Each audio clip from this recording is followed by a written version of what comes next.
Good morning, I'm Taylor Wilson, and today is Friday, July 5th, 2024. This is The Excerpt. Today, Britain has a new party in charge, plus potential new developments toward a deal in Gaza. And we ask, what if every worker in America were auto-enrolled in retirement savings? Britain's center-left Labour Party has comfortably won a historic general election, according to partial results today, ousting the Conservative Party by a huge margin. Labour's leader, Keir Starmer, will take over as Prime Minister from Rishi Sunak. You campaigned for it, you fought for it, you voted for it, and now it has arrived. Change begins now. So what's that now mean going forward? And how might it affect Britain's relationship with the U.S.? For more, I spoke with USA Today World Affairs correspondent Kim Helmgard. Kim, good to see you. Thanks for having me. What happened here in the UK's election this week? What did British voters decide? Well, they decided that after 14 years of Conservative Party rule, they just had enough of it. The Conservative Party was more or less obliterated in a historic defeat. The Labour Party won a landslide, essentially. It's been 14 years of kind of crazy in the UK. It started off essentially when Britain voted to leave the European Union, what we call Brexit, and the UK kind of never recovered. Starmer is the sixth prime minister now in 8 years. That's a high turnover rate for this country. Yeah, and Britain's Conservatives have really dominated for a generation, winning 8 of the last 11 votes before this. Why were they voted out now? When Britain left the European Union, it kind of kicked off a sort of political crisis where successive prime ministers couldn't really convince Parliament whether this was a good idea, how it should happen. It was compounded a number of years later by COVID-19 crisis and Boris Johnson's premiership, when he drew up lockdown rules, which then he ignored as he went to parties and various social gatherings because of internal factors, but also external ones like the war in Ukraine and COVID. The cost of living in the UK became very high. The economy just kind of fell off a cliff. And the Conservative government didn't really have a plan and still kind of doesn't have a plan. They've opted to go with the Labour Party, which is a center-left party that has not been in power for years now. Yeah, so what else can you tell us, Kim, about this new Labour Party government and really some of the expectations or potential challenges they face? They face a lot of challenges. There's probably two key ones. I think the first expectation from voters here is that the Labour government will just do kind of more normal policy making. However, their sort of biggest challenge really is how they're going to help the economy here, how they're going to sort of overcome a cost of living crisis. They don't really have any money.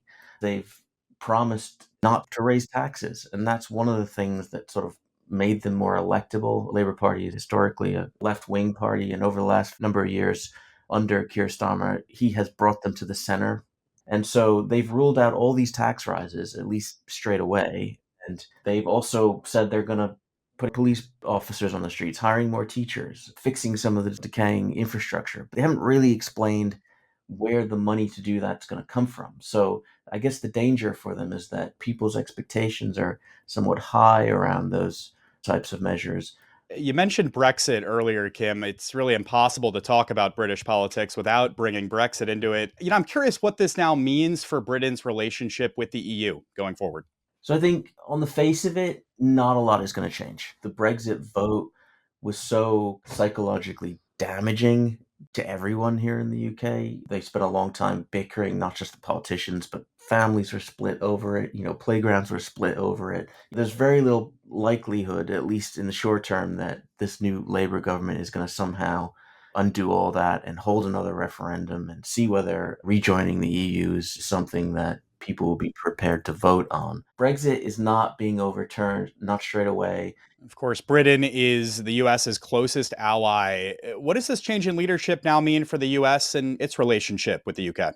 The US and the UK are perhaps the two closest allies that you could point to anywhere in the world, really.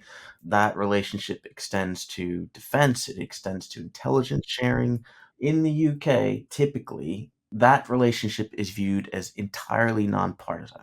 So whoever might be the government of the day, the relationship with the United States does not change in that fundamental way. Now, of course, the big sort of variable here is that there is a US election coming up.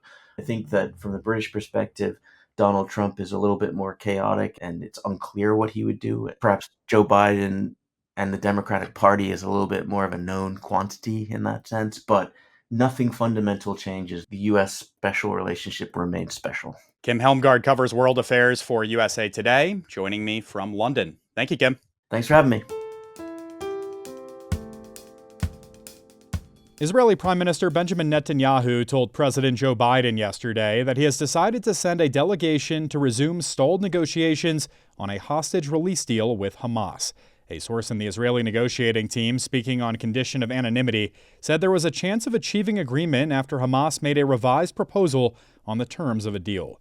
The Israeli response to the Hamas proposal, submitted via mediators, was different from past instances during the nearly 9-month war in Gaza, where Israel has said the conditions put forward by Hamas were not acceptable. The White House said Biden and Netanyahu, on a phone call, discussed the response received from Hamas on possible terms of a deal. Hamas has said any deal must end the war and bring a full Israeli withdrawal from Gaza. Israel has maintained it will accept only temporary pauses in the fighting until Hamas is eradicated, and once the release of Israeli hostages still being held in Gaza. Former President Donald Trump's campaign and some of his allies have gone on the offensive on Vice President Kamala Harris amid talk among some of her fellow Democrats that she might replace President Joe Biden as the party's 2024 presidential nominee. On social media and in several statements over the past 48 hours, Trump's campaign and his Republican allies appear to be laying the groundwork for an assault on Harris if Biden does decide to end his re-election bid following his disastrous debate performance last week. The National Republican Congressional Committee, which oversees House Republican races, called her Biden's enabler-in-chief. And MAGA Inc., a fundraising super PAC supporting Trump, released a statement calling her the invasion czar. In 2021, Biden said Harris would lead efforts with Mexico and Central American nations to address illegal immigration. Still, Biden has insisted he's not bowing out 4 months before this November's election, and Harris has stood firmly behind him. What if every worker in America were auto-enrolled in retirement savings? In an ongoing study, researchers from Princeton University and the Treasury Department have looked into it. I spoke with USA Today personal finance reporter Daniel Devise to learn more. Daniel, thanks for making the time as always. And thank you. So Daniel, what did this research center on and uncover as it pertains to a hypothetical auto-enrolled retirement savings plan? Yeah, these were researchers from Princeton and the Department of the Treasury, and they wanted to explore the low rate of retirement savings for lower income people. Higher income people, wealthy people, almost all of them save for retirement through 401k or IRA, almost 100%. At the low end of income, very few people do. So as kind of a thought experiment, these Princeton scholars mapped out what would happen if everybody across the country was automatically enrolled in an individual retirement account at their job, basically, assuming they're at a job with a W-2 form where you could do this. How would that change the rate of savings for low-income people? They're not looking at higher-income people because they already save. So you mentioned low-income folks. What would this really functionally, practically mean for low-income Americans and retirement in particular? And how might this help take a strain off social services? So right now, about 1/5 of lower-income folks save for retirement, 20%. I can't replicate Princeton University's math, but they figured out if everybody were automatically enrolled in IRAs, everyone at your job basically, and you had to opt out of it if you wanted to, that about 40% would end up saving, which is twice as many people. Now, why isn't it 100%? Well, a lot of people would opt out. If you were automatically put in an IRA, whatever, 401k, a lot of lower income people would say, I can't afford that. I've got much more urgent needs. So people would opt out of it. There's a lot of people who aren't in regular jobs. They're in like gig work or working on farms. Some of them, you can't do it, but it would dramatically raise the savings rate. And why does this matter is that there is not enough retirement savings, especially among lower income people. And if you retire without savings, it's just that much more likely you will put a strain on social services in your state, basically. And that costs the state money. And Daniel, would a national retirement plan like this raise savings rates? Well, absolutely. Again, the upper income folks, if you're in like the upper 40% of income, well over the average income, you are saving for retirement, almost certainly. But very, very few people save in the lower echelons of income. That's a huge problem. And that's the reason why a lot of people say these tax advantaged programs for saving for retirement aren't working, because there's such low participation for lower income folks that the overall rate of saving is just not very high. There's several states that have programs like this already. If it were nationalized, if everyone were automatically enrolled, yes, the rate of savings would go significantly up for everyone. We're talking through some hypotheticals here, Daniel, but how realistic really is a national auto-enrolled retirement program like this? Well, not very. The states that have approved it are mostly, I'm going to say blue states, more liberal states. And in these states, if you're a small business and you don't offer a 401k, you have to do this. You have to allow all of your workers to sign up for this thing, and it's automatic. So you have to go in and unenroll if you want to do it.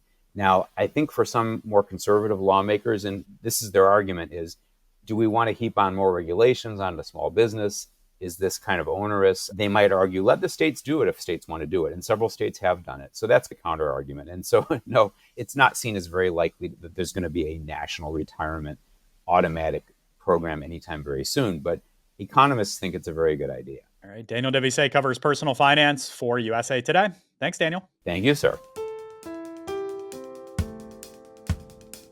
Joey Chestnut ate 57 hot dogs and buns yesterday in a 5-minute exhibition at Fort Bliss Army Base in El Paso, Texas. That fell one shy of the winning total from the men's 10-minute Nathan's Hot Dog Eating Contest on Coney Island, where Chestnut was banned this year. Pat Bertoletti ate 58 hot dogs to win the contest without Chestnut's involvement, while Mickey Sudo set a new record on the women's side, eating 51 hot dogs. Perennial hot dog eating champ Joey Chestnut was barred from competing this year because he signed an endorsement deal with Impossible Foods. The company launched a plant-based hot dog, and Nathan's views Chestnut's partnership with Impossible as a conflict of interest. Thanks for listening to The Excerpt. We're produced by Shannon Ray Green, and our executive producer is Laura Beatty. You can get the podcast wherever you get your pods, and if you're on a smart speaker, just ask for The Excerpt. I'm Taylor Wilson, and I'll be back tomorrow with more of The Excerpt from USA Today.